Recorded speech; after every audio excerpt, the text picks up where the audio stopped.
Hey guys, I'm Courtney Johnson, I'm the owner of the Kitchen Garten, which is a website that is dedicated to helping people learn how to garden or hone their gardening skills, as well as preserve their harvest, use fresh fruits and vegetables and herbs and delicious recipes. Basically, how do you use your garden harvest once you have it? Okay, so what we're gonna do is to show you just how easy freezer preservation is. Let's go ahead and take some of these carrots. I just picked them this morning, and let's take them through the process of freezing. The process for carrots is very similar to what you would use for really anything else. For your green beans and peas and beets take a little bit longer. Kale, anything that you're gonna really wanna freeze vegetable wise, and again, you can see that free printable that I have of what needs to be blanched and what doesn't. It's pretty much, the process is going to look the same. You're gonna blanch in the boiling water for several minutes, pull it out, drop it in the ice, let them dry out, put them in a bag, seal it up, label it, and toss them in the freezer. So you can get a whole lot done in a short amount of time with freezer preservation. So let's get started. Okay, the water's in is boiling. I've just washed these for the second time, so I'm gonna cut off the root pieces, and then I'm also gonna cut off those green tops. If you have a friend who has some chickens, they might love to have those green tops. Otherwise, you can compost those as well. So the size that you cut your carrot really depends on how your family is gonna use it. If it's all gonna be in roasts, then cut it accordingly. If you like your carrots a little smaller for beef stew, then cut them a little smaller. It's really totally up to you. The same goes for lots of other vegetables like green beans and beets, corn. If you want it on the cob or off the cob, it's really, a lot of it is just preference based.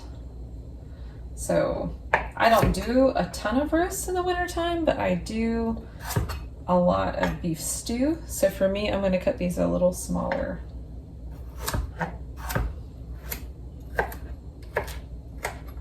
Okay, so just put your cut pieces over to the side because our water is almost ready. Again, the blanching process is pretty essential because it's killing off some enzymes that will affect the texture of your vegetables. So don't skip that step, especially if you see on that list that you can print that it needs to be blanched. Definitely do it.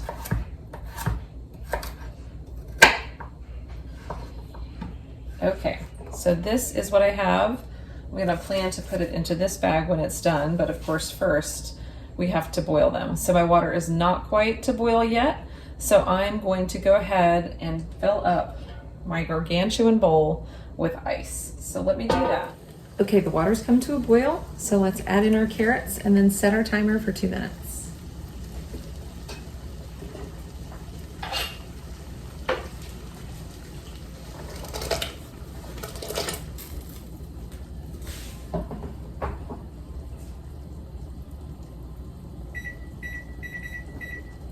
There we go, 2 minutes. Okay, so I just took the carrots off the boil and I dropped them in the strainer.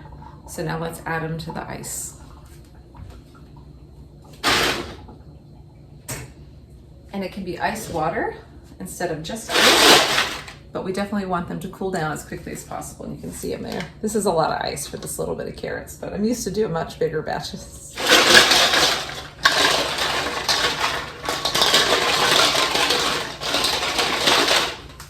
Once your vegetables are cool to the touch, which might take a minute or so, then you're going to want to spread them out on a cookie sheet. And again, these instructions are really applicable to a lot of vegetables that you'd be harvesting.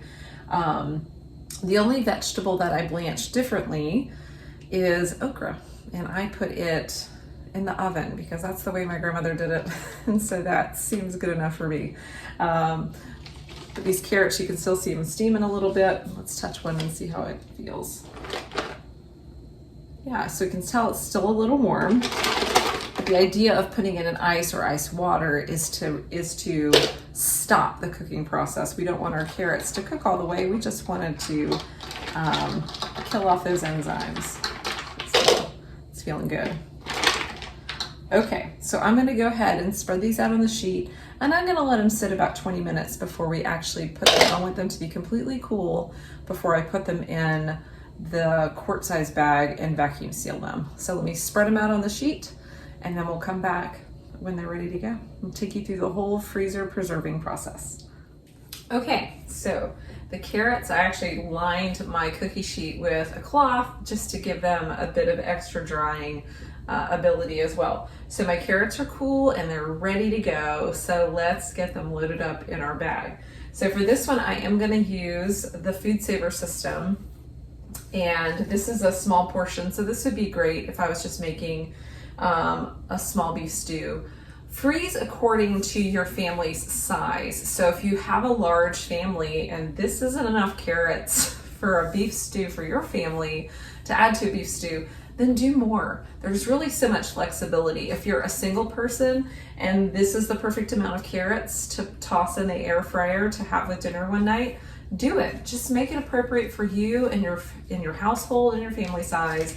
There's really no wrong way to portion out the amount you're gonna freeze. My only recommendation would be to freeze portions according to what you'll use for one recipe. You don't want to freeze a huge bag of carrots if you're only going to open it up to use half.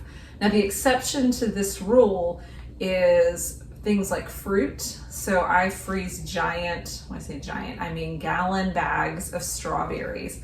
Not because I think I'm going to use a whole gallon, but because I freeze them in zip-top bags because my kids love to use them for smoothies. So we just keep a bag in the freezer here in the house and they can just scoop out what they need, seal it back up, hopefully, and then carry on. All right, so let's finally get started. Okay, I go ahead and label the bags before I vacuum seal because once the food is in there and it's sealed up, it's kind of lumpy and it's harder to write. So let's go ahead and put what we are vacuum sealing or freezer preserving and the date, so I'll know how old they are. So if I add carrots later, I'll know to pull out the oldest carrots first this winter when I'm using them. And I put the month and the year. That's pretty much the most pertinent. But you do you. Okay, so let's load these bad boys up.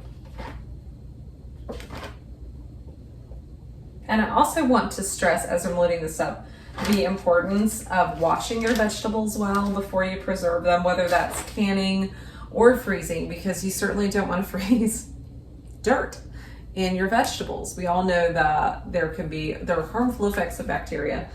So you just want to make sure that you're always washing your vegetables well, especially root vegetables.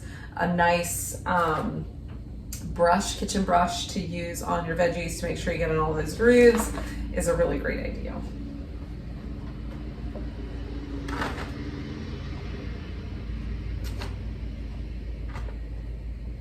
Okay, so you can see what an unvacuum sealed bag would look like. So if I was using a standard zip top bag, which would be fine, I'd want to press as much air out of it as I could and then seal it up. Okay, since I'm using a vacuum sealer, I'm going to just push this to the bottom. For most vacuum sealers, you need about 3 inches of headspace at the top in order for you to put it in the machine and for it to take the air out. So don't try to fill it all the way up to this line. Follow the instructions that come with your Food Saver if you're using one, okay, or whatever vacuum sealer you happen to have. So let's get this vacuum sealed. Like I said, this is a new one. My old one finally died. Move this. Okay. So we take that open end. So we tuck the top of the bag into the trough. Put the lid down. Lock it into place. That was a new feature. My last one did not have a lock. And then there's a button that says vacuum and seal. Most of them also have an option just to seal. So if it's something that's really wet, I think sometimes of zucchini. I will blanch zucchini, and it tends to be a wetter vegetable, so I don't necessarily want to absorb all the moisture out of there, or it won't seal well. The moisture comes through and it'll affect its ability to seal. So you can just use the seal option, not the vac and seal, for things like that. There we go.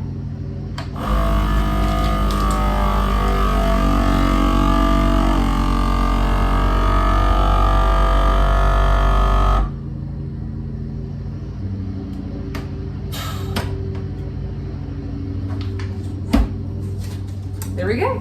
Bag of carrots. Vacuum sealed. I'm ready to go in the freezer. So there you go. Okay, so we have frozen a batch of carrots together, and it's really that easy to freeze most vegetables, and fruits are even easier. So don't be intimidated by the thought of putting up your own food at home. It's really quite easy, and that makes you less dependent upon the grocery store.